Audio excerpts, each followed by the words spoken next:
Et salut tout le monde et bienvenue dans ce nouvel épisode qui sera en improvisation. Ces épisodes-là, ils vont avoir une fréquence constante. Oui, cette fois-ci, je vais essayer de faire les choses sérieusement. MVF était loin de se douter qu'à ce moment précis, il allait être frappé par ce qu'on appelle communément la flemme.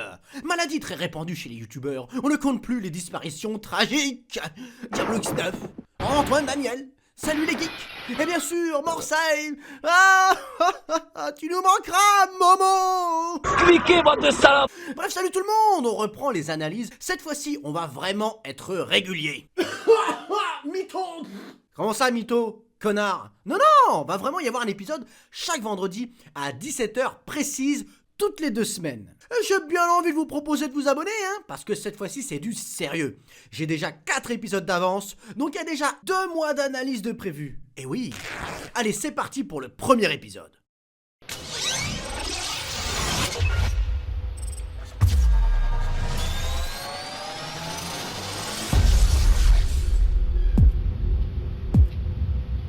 Et pour fêter cette reprise des analyses, on va reprendre avec un thème qui offre plus de possibilités techniques. On garde les sujets plus sensibles pour plus tard.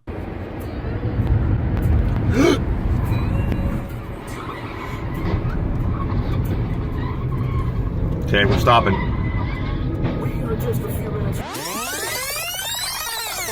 Non mais regardez-moi ces 2 gros cons là, impliquer une voiture qui a rien demandé. C'est vraiment une belle brochette de gros. Bref, disais-je, les ronds-points. Et boum, perdu déjà. Parce que le vrai nom de ce que vous voyez en fait là, c'est un carrefour giratoire. Car ce sont les gens qui circulent dans l'anneau qui ont la priorité.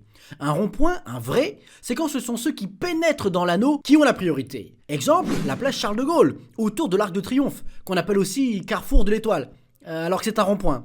Contrairement au carrefour giratoire, qu'on appelle à tort rond-point.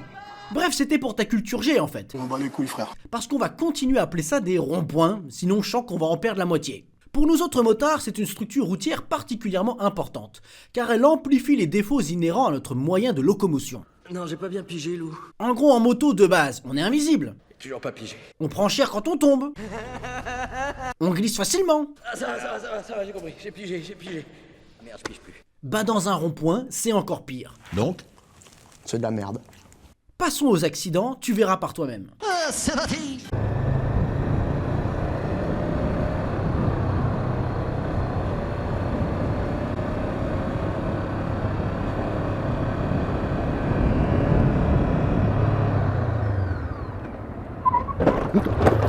Putain, ce Sérieusement? Ce n'est un secret pour personne, à moto, on est invisible. Une moto, c'est petit et fin. Un peu comme ma bite. Ainsi, sur un rond-point, et a fortiori sans marquage au sol, comme ici, il est difficile de savoir sur quelle ligne on circule et d'anticiper nos trajectoires. D'autant qu'on a une forte capacité d'accélération et donc la possibilité de s'insérer là où des voitures ne l'envisageraient même pas. Donc il y a un risque de Surprise, motherfucker! Ajoutez à cela une difficulté accrue à nous repérer dans un flot important de voitures et un seul feu stop, contrairement à 3 sur une voiture, et vous obtenez une potion magique pour devenir invisible, même entouré de bons automobilistes.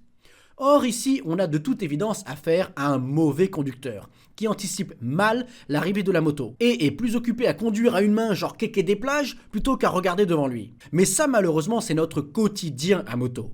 Ici, Draf Moto, l'auteur de la vidéo, n'a surtout pas eu de chance, car le passage piéton est extrêmement mal placé. Quand on s'insère dans un rond-point, il peut nous arriver de devoir accélérer pour ne pas gêner, et nous demander de nous arrêter 5 mètres plus loin, juste avant une voie rapide, demandant elle aussi d'accélérer, c'est piégeur. Si on s'arrête, on peut nous rentrer dedans par derrière, et si on s'arrête pas, au mieux on refuse la priorité des piétons, au pire, on les renverse. Dans ces conditions, il n'y a pas de solution miracle. Si possible, vous devez laisser passer les piétons, mais si la personne derrière vous vous colle, paraît peu attentive, et que le piéton ne semble pas vouloir s'engager, il vaut mieux rouler, comme l'a fait la voiture qui était devant Draf. D'où l'importance d'être attentif pour les autres et de souvent checker ses rétros. Passons à la deuxième vidéo.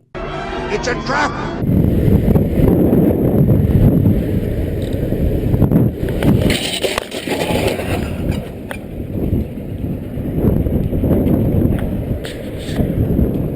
Ah bah celle-là me rappelle des souvenirs. Deuxième problème que soulèvent les ronds-points, l'adhérence. Et ça, c'est dû à 3 facteurs qui ont un effet synergique en plus. Premièrement, la courbure.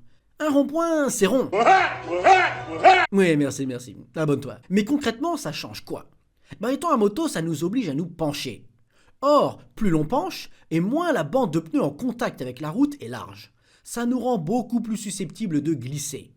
Deuxièmement, un rond-point c'est souvent en pente, et ça pour permettre l'écoulement de l'eau sur la périphérie en cas de pluie, et ainsi éviter qu'elle ne stagne. Sauf que ça a comme effet de diminuer encore plus la largeur de pneus en contact avec le sol, car ça équivaut à pencher encore plus.